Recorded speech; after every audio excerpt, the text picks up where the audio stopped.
A negociação por espaços de poder e os seus limites de um lado e de outro. Começa agora Brasília Já.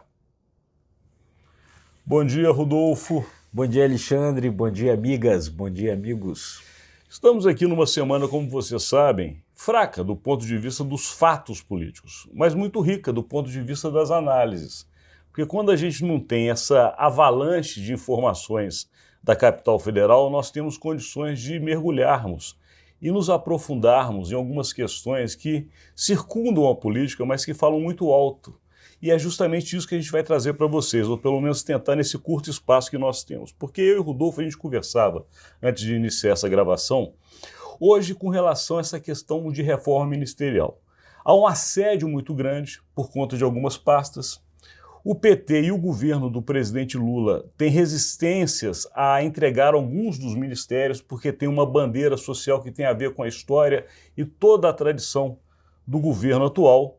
Já, por outro lado, o Centrão, para poder votar e apoiar o governo, em especial o PP, os Republicanos e a União Brasil, querem esses nacos de poder.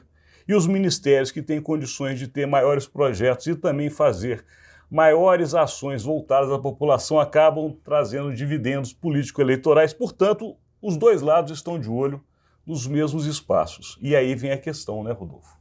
É isso aí, porque o que está em discussão muito grande nesse momento, né?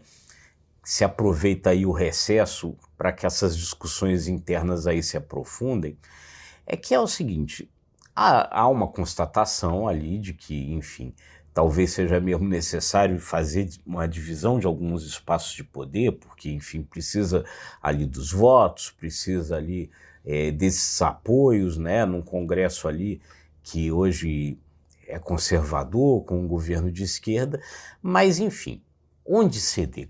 Como ceder, né? Então, uma discussão que uma fonte do PT ontem dizia que é o seguinte: nós estamos discutindo quais são os nossos anéis e quais são os nossos dedos. Ou seja, né, aquela história, né? Você aceita perder os anéis para não perder os dedos. Então, quais são os dedos? O que é que você, se perder, né, Alexandre, vai descaracterizar o governo, né? Quais são os principais espaços que o PT não consegue abrir mão? Olha, um desses espaços ali que está definido que o PT não pode abrir mão é o desenvolvimento social. E mais especificamente que o desenvolvimento social, a condução do Bolsa Família. Então, há todo um processo no sentido de agora fazer uma blindagem do ministro Wellington Dias, e nem é tanto pelo ministro, porque as avaliações ali é de que o ministro até poderia estar entregando mais, mas é o Bolsa Família. Quer dizer, o PT considera que se entregar o seu principal projeto social na mão de um outro partido, fica com o governo, mas o governo se descaracteriza, ele perde aquilo que é a essência, que é o seu principal projeto social. E sabe, né, Alexandre, que existe, além da questão social, uma questão política. Tanto existe uma questão política que até os governos de direita, governos liberais que passaram depois, o governo Temer, o governo Bolsonaro, mantiveram o Bolsa Família, porque sabem que aquilo traz dividendo político.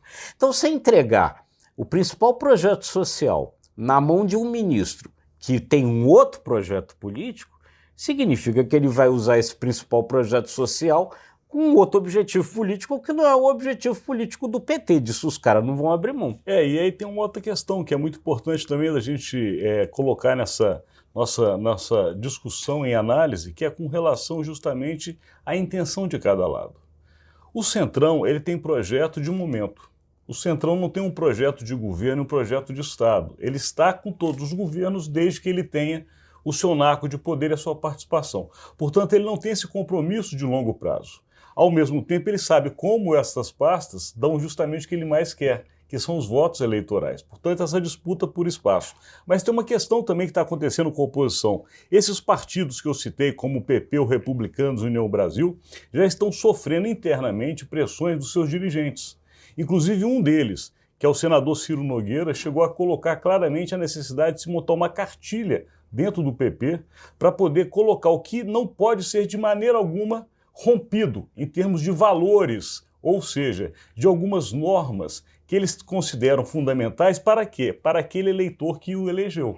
Porque nós temos que levar em consideração que o país ficou polarizado. Existe um eleitorado de direita e um eleitorado de esquerda. Existe um eleitorado de centro. Mas também existe um que vai mais à direita e um mais à esquerda. Portanto, esses partidos de oposição também temem agora que, ao irem para o governo, eles acabem sendo incorporados de alguns temas ou bandeiras que não vai ter condições de se defender para o seu eleitor. É curioso isso, né? Quer dizer, então aí do outro lado, eu acho que a gente poderia dizer o seguinte, se sair em busca dos anéis, tem que ter dedo para botar o anel, né? Perfeito. Será que terá? Entendeu? Tem Essa que é a manter pergunta. os dedos. E a gente vai acabar, porque infelizmente o nosso tempo acabou. Mas esse é um assunto que a gente vai trazer em outros momentos deste conteúdo, mas é que vocês entendam o que circunda o poder. Quando a gente vê uma notícia de troca de ministérios ou uma disputa de poder, tem que se entender o que está por trás. É muito mais complexa a política e por isso que a gente aqui faz um sacrifício diário de tentar levar para você em tão pouco tempo o que acontece na capital federal. Agradecendo hoje a sua audiência. É isso aí. Muito obrigado. E se você gostou, se você acha que isso lhe é útil, curta, compartilhe, se inscreva aí nos nossos canais. Até amanhã. Até amanhã. Muito obrigado. Obrigado.